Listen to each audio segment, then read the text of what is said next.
कटघरे में खड़ा ये जो शख्स है, ये इस लड़की का बाप है। ये अपनी बेटी की शादी करना चाहता है, लेकिन शादी से पहले इस लड़की की कुछ फिजूल सी शर्तें हैं। शर्तें नहीं, पागलपन है। पागलपन?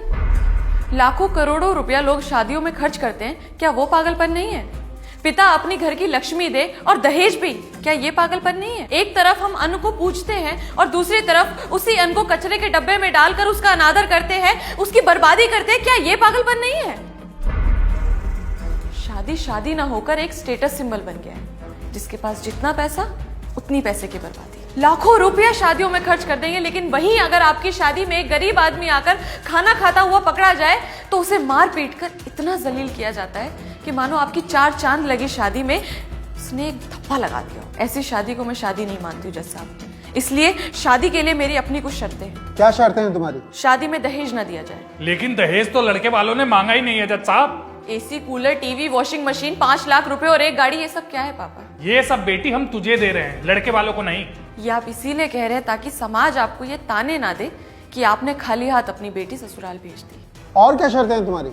शादी के कार्ड ना छपवाए जाएं। तो लोगों को शादी में कैसे बुलाया जाएगा? केवल घर परिवार के लोग ही शामिल हो और उनके लिए कार्ड छपवाने की कोई जरूरत नहीं है। उनको न्योते और भी तरीकों से भेजे जा सकते हैं। और क्या शर्तें हैं तुम्हारी? शादी किसी बैंक्वेट हॉल में ना कराई जाए, किसी मंदिर या साधारण से आश्रम में हो। इसकी कोई खास वजह? वजह सीधी है जज साहब। बैंक्वेट हॉल में डीजे होता है, वहां पर लोग नाचते हैं, गाते हैं, शराब पीते हैं और लड़ाई झगड़े करते हैं।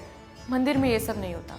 वहां डीजे का शोर नहीं होता, वहां घंटियों की मधुर ध्वनि होती है। वहां पर शराब नहीं होती, वहां प्रसाद होता है। लड़ाई झगड़े नहीं होते, आस्था होती है।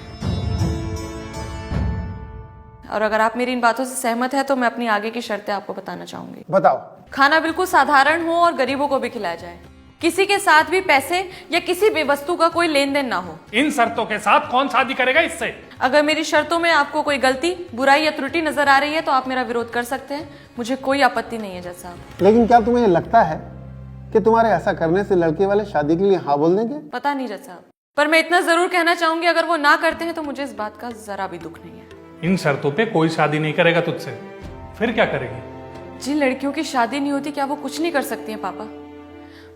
आपको तो मुझ पे गर्व होना चाहिए कि मैं समाज के उस बदलाव के बारे में बात कर रही हूँ जिससे दहेज, घरेलू हिंसा, आर्थिक समस्याएं जो शादी में रुकावट पैदा करती हैं, उनको जड़ से खत्म किया जा सके। ये सामाजिक संतुलन की एक सीढ़ी है जज साहब। और मैं कोर्ट से ये अपील करना चाहूंगी कि शादी के लिए कुछ ऐसे नियम, कुछ ऐसे कानून बनाए जाएं जिससे समाज की ये कुरीतियां खत्म हो। पहले भी लोगों ने सामाजिक व्यवस्था को बदलने के प्रयास किए हैं और उन्हें पागल घोषित कर दिया गया, पर आज उन्हीं प्रयासों को, उन्हीं बदलावों को सही ठहराया गया है। शायद, हो सकता है मैं भी उन पागलों में से एक हूं जज साहब। That's all my Lord. तमाम दलीलों को मद्देनजर रखते हुए ये अदालत इस नतीजे पर पहुंची है कि लड़की बालिग है और लड़की की मर्जी के बिना माँ बाप उसकी शादी नहीं कर सकते। रही बात शर्तों की, तो वो विचाराधीन है।